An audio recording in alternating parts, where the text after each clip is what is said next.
Welcome back. I've been teasing something on social media for the last couple days that I was expecting in the mail, and I've been looking forward to this for at least 6 months. I got a call from Eagle Tools in Glendale, California, and they had received some of these and he asked if I was still interested in one.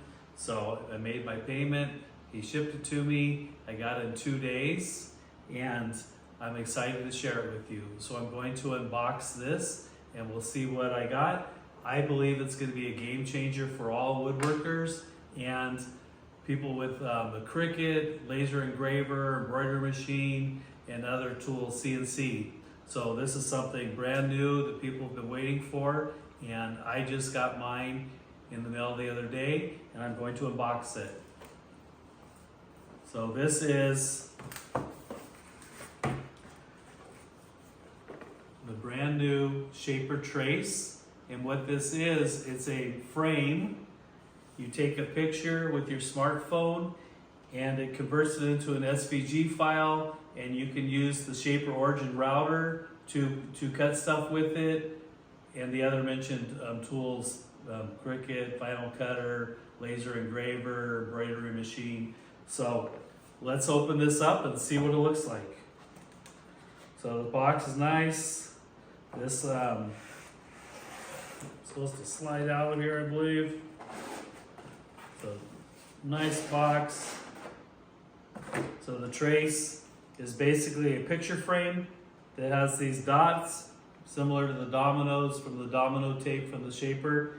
Has an instruction book and a pen so that you can write your signature or write shapes or draw shapes, take a picture of that. And then in this book, it has the instructions of how to set it up.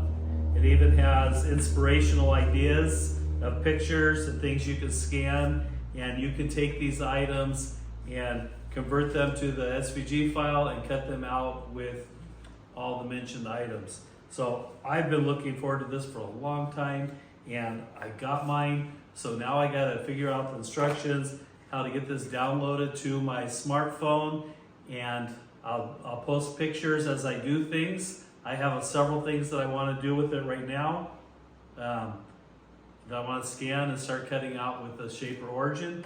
If you're not familiar with the Shaper Origin, it's basically a handheld CNC machine, and you take that SVG file, put it on here, and you follow lines like you're playing a video game, and whatever I take a picture of inside this frame, I'll be able to send here or to the other tools. So very excited about this, and I'm looking forward to sharing this with you. Thank you for watching. If you like watching these, please like, subscribe, and click the notification bells so you can get updates that we put on here using the Shaper Origin. So the trace is basically a picture frame.